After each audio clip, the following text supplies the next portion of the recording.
Hi there, my name's Matthew Young. Thanks for visiting our online library of video tutorials. This tutorial is all about setting up your Cordel Connect profile. For any other training subjects on Cordel Connect, check out the video index in the Client Resource Center. Once you've received your email from us showing you your username and password, you need to get to the Cordel Connect program. In the address bar at the top of the page is the correct address to go to, www.cordelconnect.com.au. And once you get to the login page, you can type in your username and password as shown in the email. When you log into the Cordel Connect program, this is the first page that you come to. You can see the page heading here, where I'm pointing at right now. This is the home page. Some people also call it the welcome page. It's important to understand how to navigate around the Connect program. You'll notice in the top right-hand corner of the Connect window, there are a series of drop-down menus. I'm floating over them right now. Use these drop-down menus to navigate around the program. A good thing to do when you first log in is to go to your user preferences, because you can use this screen to set up the way that your login will display information to you. You'll see that there are a series of tabs on the left-hand side of the page here. Currently, we're looking at the password page. This is going to allow you to change the password at any time should you wish to do that. Simply type in your old password, and then of course the new password you want to use, you'll need to type it in twice. And then once you've typed in the new password, you can hit Save New Password to accept the change.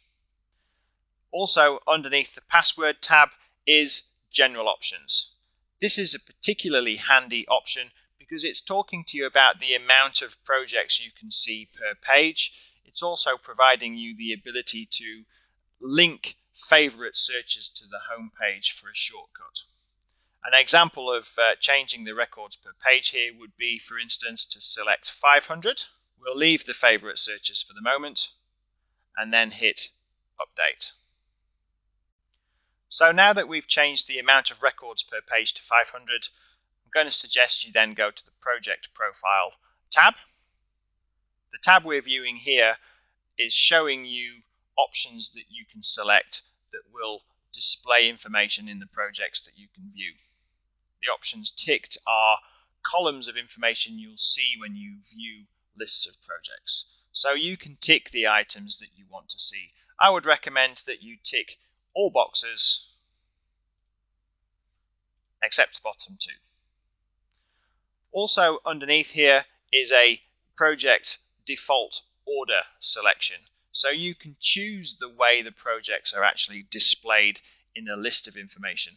Currently they're displayed by default in project last update order, which means that you're going to get the most recent update dates at the top of a list of information when you view them. You can also go into a second option as well and choose additional choices if you wish. I'm going to leave this option blank. And of course then don't forget to hit Update Project Profile once you've done that. So once we've decided how we're going to be viewing the information in the Connect program, I'm then going to suggest that you check out the Email Alerts tab as well. This tab is very handy because it's firstly going to confirm to you the email address that is set in there. This email address is all about where we're going to be sending alert emails to. An alert email will be one of the choices that you see down here. There are 4 tick boxes that you can choose, talking about tasks that might be overdue or due today. If anybody within your organization is assigning tasks to you, you can obviously tick the box there. If you've made projects or indeed companies active in your login, you can tick the respective boxes. So I'm going to tick those 2. And I'm also going to tick the top one as well for the moment.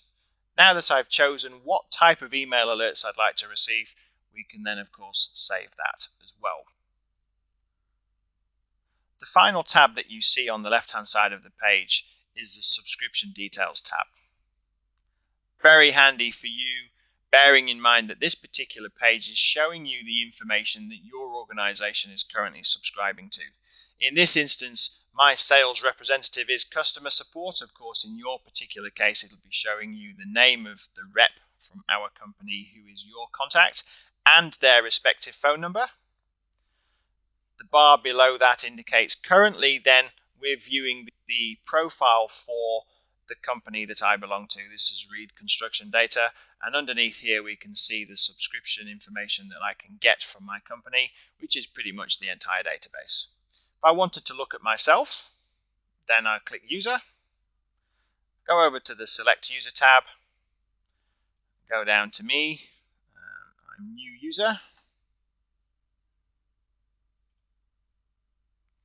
The screen will now automatically change to display my personal settings.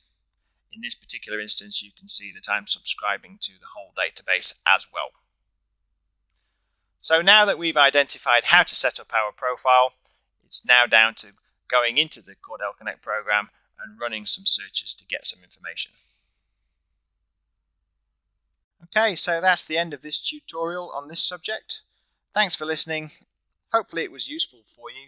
If you have any more questions, feel free to contact our Cordel Connect help desk on 1-800 24 36 24.